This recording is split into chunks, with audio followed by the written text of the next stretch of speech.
Hello students, welcome to the online classes of geography of class 8. This is the fourth class for the chapter 2, land and soil resources, and the topics that I'm going to discuss today is related to soil. In the previous class also I have already discussed about that, how many types of soils are there, how soils are formed, what are the factors responsible for the soil formation. Today I'm going to discuss about soil erosion, means what is the meaning of the term soil erosion, what are the causes of soil erosion, how many types of soil erosion are there, and how can we conserve the soil. Now the first topic for today is soil erosion. Now already we know what is erosion. Removal of the top layer of the soil is erosion, that is soil erosion. Now who are the agents by which the soil is getting eroded? It is natural agents, running water, wind. And when they are continuously, means wind means high velocity of the wind is continuously removing the top layer of the soil, what does it happens? What is the consequence on the soil? It causes maximum loss to the nutrients of the soil, means total loss of soil fertility. Now next we'll proceed with the factors that is basically responsible to the soil erosion. Now the factors can be summed up under the two headings. Physical factors, that means the natural factors, the agents of the nature are creating impact on the soil and eroding the soil, and then comes the cultural factors or the human factors. Now the first is the natural or the physical factor. Now first point is slope of land.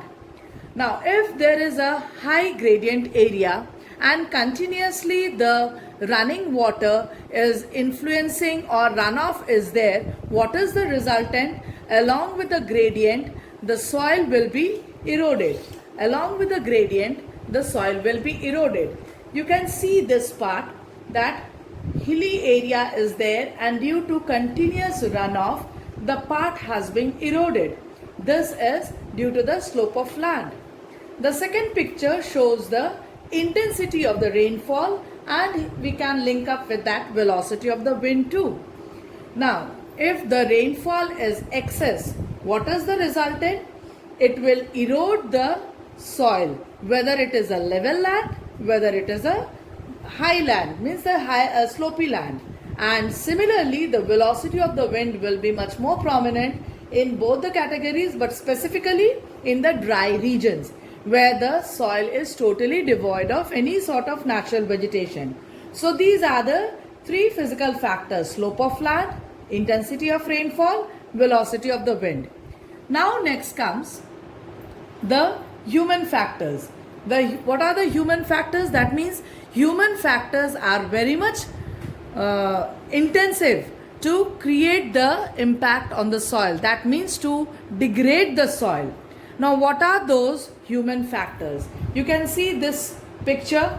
Here we can see the greenery part, and this is totally a dried area. That is the deforested area. So the first human factor is deforestation. Whether we are using the land for agriculture, whether we are using it for the settlement purpose, whether we are using it for the construction of the roads or other infrastructural development, the first work is deforestation. And when we deforest out the land, what is the resultant?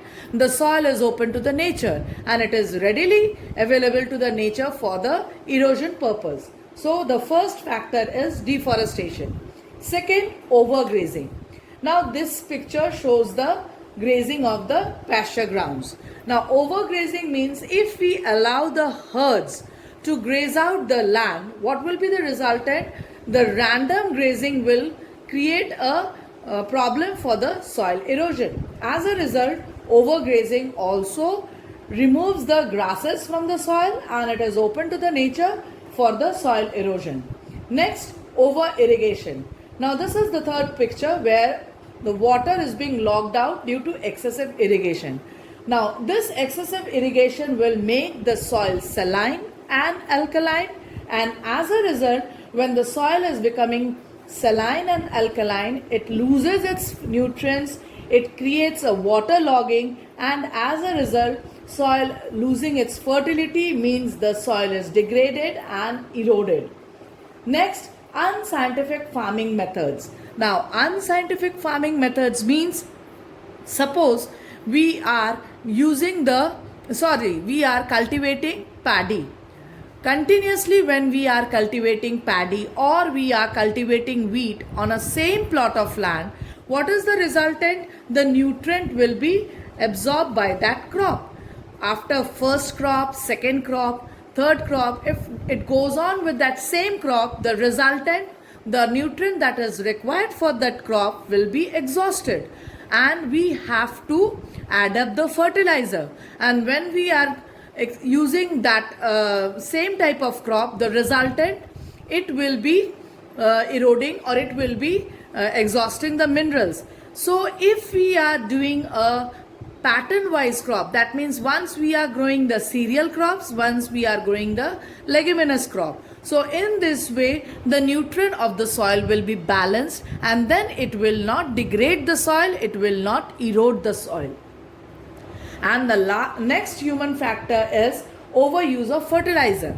Now this overuse of fertilizer means excessive use of fertilizer also creates a problem for the soil nutrients. That means it loses the natural fertility of the soil, because we are adding up artificial fertilizers or chemical fertilizers that spoil the natural quality of the soil.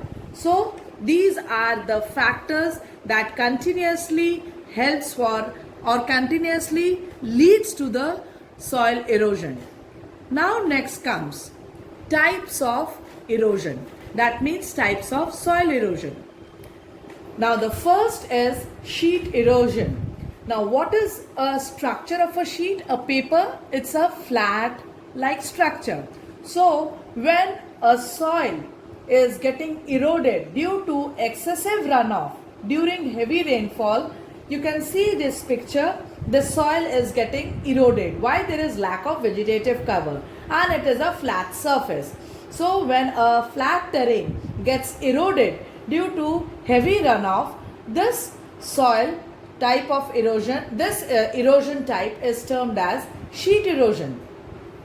Now this eroded part can be used for the agricultural activities if we are treating it properly.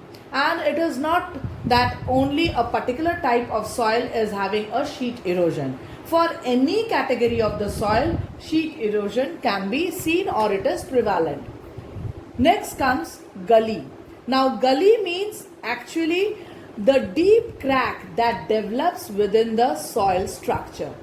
Now it is there where comparatively the soil is bit elevated, having little bit of uneven structure. Now it erodes the uneven terrain. That means when excessive runoff is there, what is the resultant? It makes deep cracks, deep channels in this highly or in this elevated region. And when this is there, what is the resultant? The gaps have been developed. And when the gaps have been developed, the soil becomes unfit for the cultivation. And as it becomes unfit for the cultivation, what is the term we use it for that type of land? It is named as bad land topography. And the gully erosion is very much prominent specifically for the lateritic soil. Why? We have already studied lateritic soil is formed by the process of leaching, and leaching means where there is excessive rainfall. As a result, due to excessive rainfall, the lateritic zone develops cracks, erodes the soil, and this type of erosion is termed as gully erosion. So now, as we have seen that the soil is getting eroded due to physical factors and human factors, so what will be our next step? Our next step will be to conserve the soil. So our next topic is soil conservation. Now, how can we conserve the soil? What are the measures of soil conservation?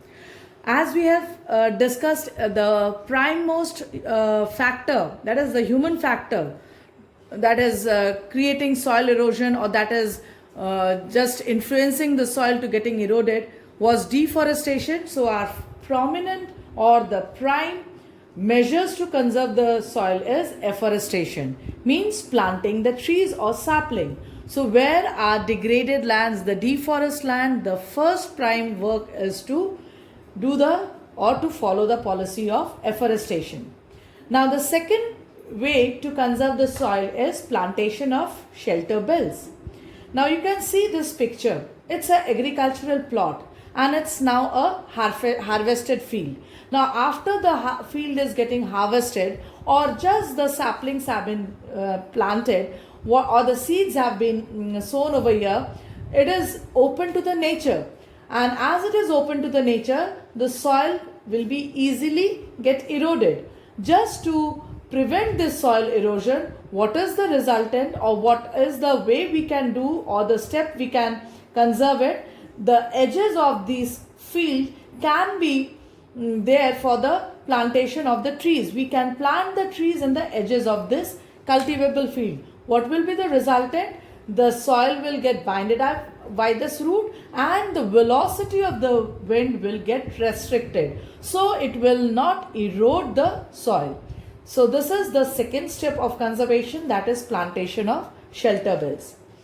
Now the third is terrace farming. You can see this picture that it is a slopy region and some steps or stair-like structure has been picture reveals about that steps and the terrace-like structure. So what is it? The entire slope is cut into a step-like structure and then the cultivation has been done. Now if we do the farming in this order, what will be the thing? The gradient of the slope is the best way to create the surface runoff at a very fast manner. If the steps are being cut in this order or the terrace have been made in this order, then it will just retard the flowing of the water or surface runoff. So this is step farming. Next is contour ploughing. Now before going to this contour ploughing, we should know what is the term contour means.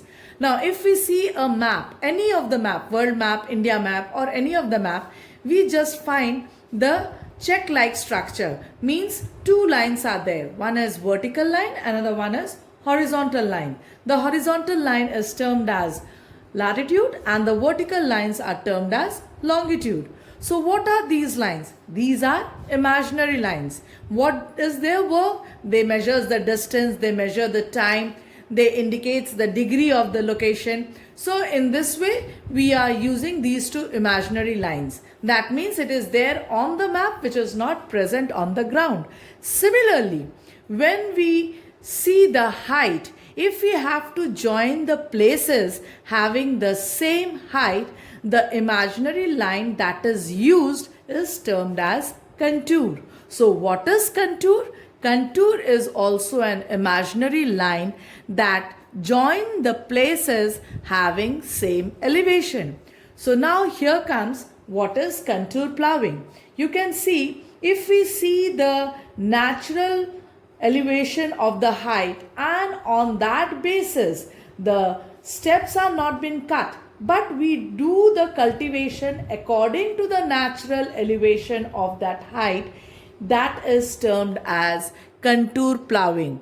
If we do the cultivation or ploughing of same height area within a large stretch of land, that type of farming following the contour, following the same height is termed as contour ploughing.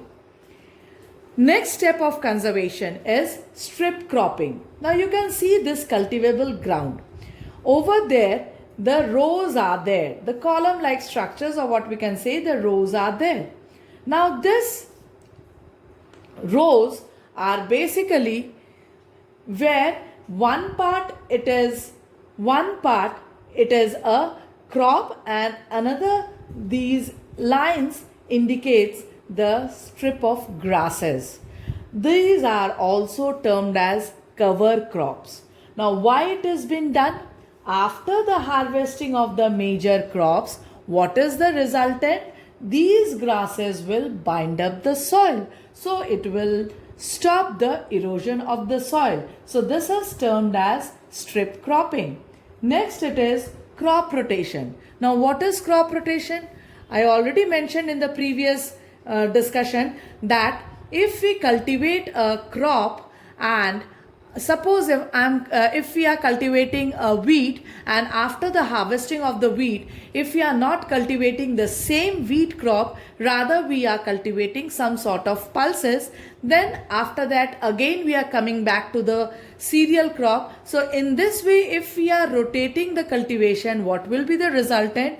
The soil will not lose its nutrients naturally, rather it will regain its due to this crop rotation, and soil will be prevented from the erosion or from the degradation reasons or the part. Next, bunding the fallow lands. Now bunding the fallow lands, it is a fallow fields. What is a fallow field?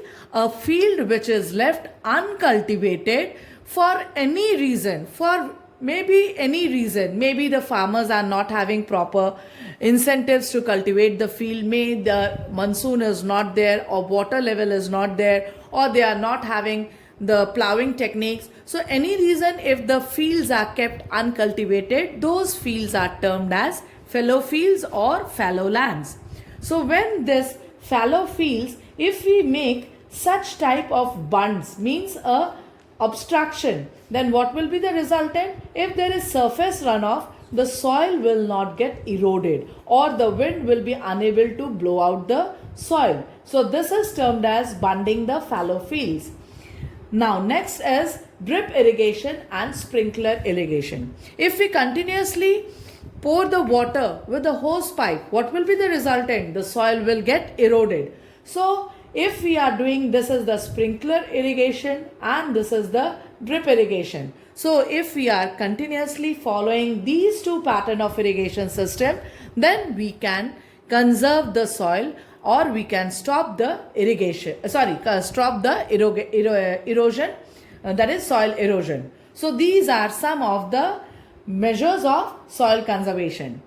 Now the worksheet that I have given based upon this conclusion or these topics, number one, or from the previous part of the discussion, number one, wise use of resource is called dash. Soil is formed by the process of dash. A view of the different dash of soil. A view of the different dash of soil is known as soil profile.